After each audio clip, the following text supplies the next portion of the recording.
هاي السلام عليكم ورحمة الله وبركاته. معكم كالعادة رياض العبادي، لاعب دولي سابق ولاعب بالنجم الرياض الساحلي في سنوات الثمانينات في كرة اليد.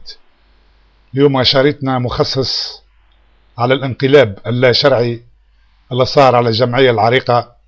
هذه الجمعية هي رمز من رموز الرياضة التونسية كالفرق الأخرى كالترجي والنادي الافريقي والنادي الصفاقسي والنادي البنزرتي وشبيبة القيروان وغيرها من الفرق الشريفة لخدمة مصلحة الرياضة التونسية. فما موضوع اختير ياسر، صار انقلاب بعد الثورة عن طريق بقايا النظام، عن طريق مرتزقة عصابات استولت على هذا الفريق الكبير لأجندة خفية لاستيلاء على هذا النادي باش يسرقوا وينهبوه، وكذلك سيطر على الجماهير العريضة بالنجم الساحلي واستغلوها في الانتخابات الجاية باش يرجع التجمع في لون جديد باش يحكم في تونس. وهذه المخططة، هذا المخطط معناه شلقين به كل الجماهير الرياضية في تونس.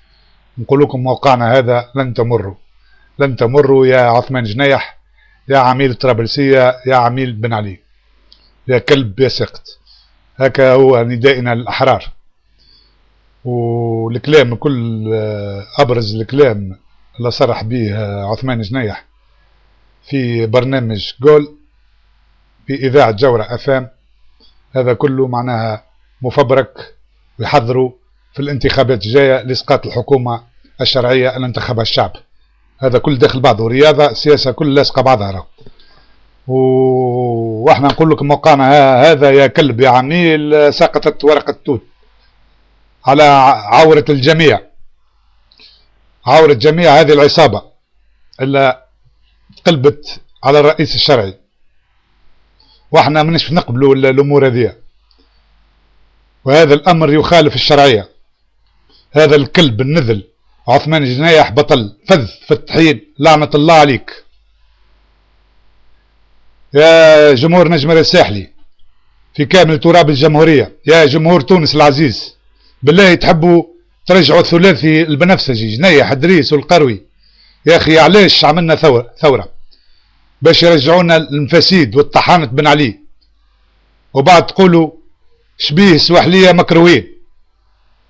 مسكين جمهور ليتوال، ديما العصابة البيوعة تحب تحكم في الجمعية متاعو كأنها ورثت والديهم الهمال. لعنة الله عليهم، لعنة الله على بريمة فيهم.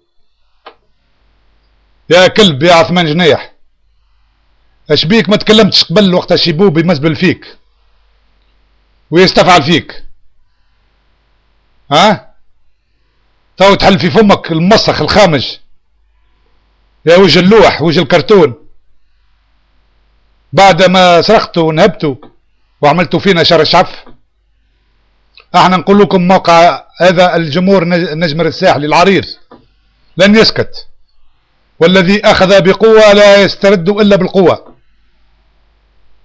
كم انتم مكشوفين يا فساد. السيناريو هو بيدو، السيناريو اللي صار عام 92 الانقلاب على حمادي مستيري، وبعد خرج لنا ظهر لنا المنقذ الوحيد لهذه الجمعية، ومن بعد كالعادة عام 2008 عملنا انقلاب على معز دريس عن طريق الميليشيات. والسيناريو هو وكذلك تو الانقلاب اللا شرعي على حافظ حميد عن طريق الميليشيات مخدرة بحبوب الهلوسة، ويعطي فيهم في الشراب ويعطي في الماكلة، وعمل لهم خيمة قدام استاد معروف ويخلص فيهم 30,000 كل نهار. هذا الكلب العميل السفاح، هذا السيد يكذب ويحارب في الشرعية، وهو من أزلام النظام البائد.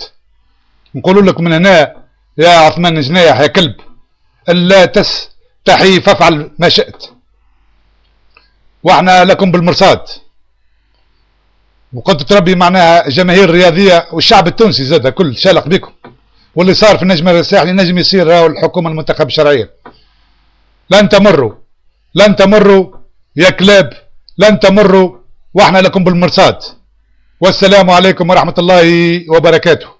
عاشت جماهير نجم الساحلي، عاشت الرياضة في تونس، عاش الشرفاء في تونس. والسلام عليكم ورحمة الله وبركاته.